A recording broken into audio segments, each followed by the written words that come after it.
दोस्तों प्रयागराज में महाकुंभ के दौरान सुबह का समय था और डीएम साहिबा यानी कि जिला अधिकारी दोस्तों खुद मैदान में थी। उनका नाम दोस्तों सीमा अंसारी था और अपने काम के प्रति ईमानदारी और सख्ती के लिए जानी जाती थी। दोस्तों इसी प्रशासन ने कुंभ मेला में सुरक्षा और व्यवस्था के कड़े इंतजाम किए थे।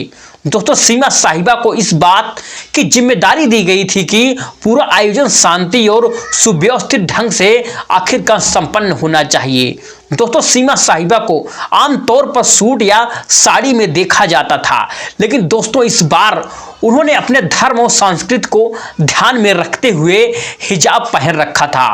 वैसे तो दोस्तों वह इसी निजी समारोह में पहनती थी, लेकिन दोस्तों आज का दिन बिल्कुल खास था और वह दोस्तों गंगा घाट पर निरी के लिए आई हुई थी और हिजाब के साथ दोस्तों हल्के रंग का कुर्ता पहना हुआ था और घाट पर तैनात पुलिस वाले हर व्यक्ति गतिविधियों को दोस्तों आखिरकार नजर रख रही थी।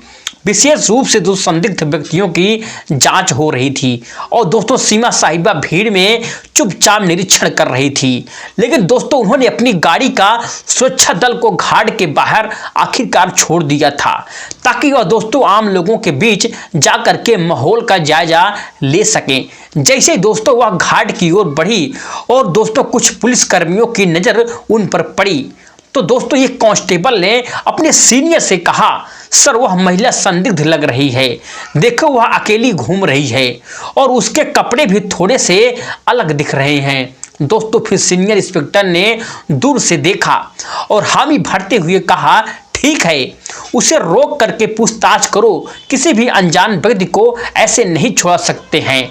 दोस्तों सीमा साहिबा इस बात से अनजान थी कि पुलिस वाले उन्हें संदिग्ध समझ रहे हैं। जब दोस्तों वह घाट के पास रुकी और एक छोटे से बच्चे से गंगा जल के बारे में बात करने लगी, तभी दोस्तों पुलिसकर्मी उनके पास आ गए। मैडम आपको यहाँ क्या करना है? दोस्तों सीमा ने सौंद स्वर में कहा, बस यही ऐसे ही दर्शन करने आई हूँ और व्यवस्थाओं को मैं देख रही हूँ। दोस्तों फिर पुलिसकर्मी उनकी बातों को आखिरकार नज़रअंदाज कर देते हैं और दोस्तों बोले, आपकी आईडी कार्ड दिखाइए मैडम। सीमा ने दोस्तों मुस्कुराते हुए जवाब दिया कि आईडी कार्ड तो मेरे पास है, लेकिन आप यह क्यों पूछ रहे हो? दोस्तों यह सुन करके पुलिसकर्मी थोड़ा सा सख्त हो जाते हैं और दोस्तों फिर आप आईडी कार्ड नहीं दिखाएंगी तो हमें आपसे पूछताछ करनी पड़ेगी। अकेले क्या घूम रही हो? सीमा को दोस्तों समझ नहीं आया कि बात किस ओर जा रही है। तभी दोस्तों सीनियर इंस्पेक्टर भी आ गए और बोले, आपके पास कौन सा सामान है, कृपया अपना बैग खोलिए। दोस्तों फिर सीमा साहिबा ने स्थिति को समझने की कोशिश की। दोस्तों उन्होंने सोचा कि अगर अभी वह पहचान जब बताएंगे तो यह लोग शर्मिंदा हो सकते हैं, इसलिए उन्होंने दोस्तों पहले पुलिसियों को गंभीरता से परखने का मन बनाया। फिर दोस्तों उन्होंने शांति से कहा, आप जो चाहे पूछ सकते हैं, मैं यहाँ किसी गलत इरादे से बिल्कुल भी नहीं आई हूँ। दोस्तों पुलिसकर्मी अब पूरी तरह से शक के घेरे में आ गए। दोस्तों उन्होंने सीमा का बैग ले लिया और जांच शुरू कर दी। फिर दोस्तों इसी दौरान एक अन्य पुलिसकर्मी ने कहा, इन्हें थाने ले चलते हैं और वहीं पर फिर पूछताछ आखिरकार करेंगे। घाट पर खड़े लोग दोस्तों इस नज़ारे को देखने लगे। किसी ने दोस्तों कहा, लगता है कि कोई संदिग्ध है, देखो पुलिस वाले कितने गंभीर हैं। दोस्तों फिर सीमा साहिबा अब तक बिल्कुल शांत थी। उन्होंने तय किया कि वह अभी भी अपनी पहचान नहीं बता करके स्थिति को और आगे बढ़ने देंगी। दोस्तों फिर सीमा को थाने ले जाया गया और फिर दोस्तों इंस्पेक्टर ने उनसे सवाल जवाब आखिरकार करना शुरू कर दिया। आप कहाँ से आई हैं, यहाँ क्यों आई हैं, आपका नाम क्या है? दोस्तों सीमा ने मुस्कुराते हुए कहा, क्या मैं अपना नाम बाद में बता सकती हूँ, पहले आप अपने सवाल खत्म कर लीजिए। दोस्तों इंस्पेक्टर को यह बात नागवार गुजरी। उसने तो सख्त लहजे में कहा, आपकी यह हरकतें चुप्पी हमें बिल्कुल मजबूर कर रही हैं कि आपको हिरासत में लिया जाए। अब तक दोस्तों सीमा ने चुपचाप सब कुछ सुन रही थी। लेकिन दोस्तों यह जानती थी कि इस कहानी का अंत उन्हें ही आखिरकार लिखना होगा। दोस्तों उनके चेहरे पर कोई घबराहट नहीं थी, बल्कि दोस्तों एक अलग ही आत्मविश्वास झलक रहा था। और दोस्तों थाने में माहौल गर्म हो चुका था और दोस्तों सीमा साहिबा को अब भी पुलिस कर्मियों ने संदिग्ध आखिरकार मार रखा था।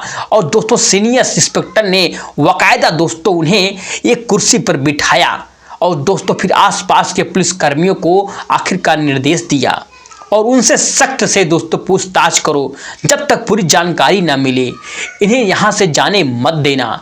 तब दोस्तों सीमा साहिबा को यह सब थोड़ा सा मज़ेदार लग रहा था। वह दोस्तों सोच रही थी कि पुलिस का यह कड़ा रवैया उनकी व्यवस्था का ही हिस्सा हो सकता है और वह दोस्तों यह देखना उनके लिए किसी अनुभव से बिल्कुल कम नहीं था। हालांकि दोस्तों बात भी समझ में आ रही थी कि अब समय आ गया है कि अपनी असली पहचान जाहिर करें। दोस्तों इंस्पेक्टर ने एक और सवाल किया, आपके पास महाकुंभ में घूमने की अनुमति है या नहीं है? दोस्तों सीमा ने हल्की मुस्कान के साथ जवाब दिया, मैंने अनुमति नहीं ली है, लेकिन दोस्तों शायद आप मुझे पहचान नहीं पा रहे हो। फिर दोस्तों इंस्पेक्टर का गुस्सा बढ़ता जा रहा था और दोस्तों पहचान हमें आपकी पहचान से मतलब बिल्कुल भी नहीं है, सीधे सीधे अपनी आईडी दिखाओ। दोस्तों यहाँ का गोल मोल जवाब देना बंद करो। सीमा दोस्तों अब भी अपनी जगह पर बिल्कुल शांति से बैठी हुई थी।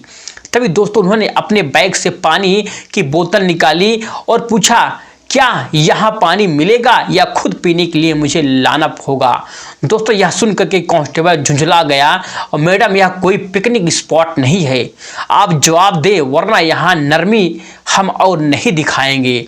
फिर दोस्तों सीमा साहिबा ने आखिरकार कहा, अच्छा चलिए आपको अपनी पहचान बताती हूँ, लेकिन इसके बाद आप अपनी टीम को बताना कि पहले किसी के साथ ऐसा व्यवहार ना करें। यह दोस्तों सुनते ही इंस्पेक्टर का थोड़ा सा झटका लगा और दोस्तों उसने सीधा सवाल किया, कौन हो तुम और किस अधिकार से हमें दिखाने की आखिरकार बात कर रही हो?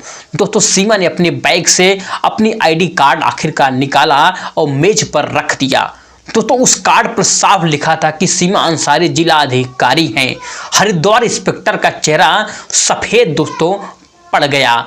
वहां पर दोस्तों मौजूद अन्य पुलिसकर्मी भी एकदम चुप हो गए। दोस्तों कांस्टेबल जो अभी तक दोस्तों सबसे ज्यादा बोल रहा था वह दोस्तों धीरे धीरे पीछे खिसक गया। दोस्तों इंस्पेक्टर ने कार्ड उठा करके देखा, उसे बार बार पलटा। आप डीएम साहिबा सीमा ने दोस्तों शांतिपूर्वक कहा थी कि हाँ जी, मुझे लगता है आप समझ गए होंगे कि मैंने अपनी पहचान पहले आखिरकार क्यों नहीं बताई। मैं सिर्फ यह देखना चाहती थी कि आप लोग अपनी ड्यूटी कितनी ईमानदारी और सतर्कता से साथ निभाते हो।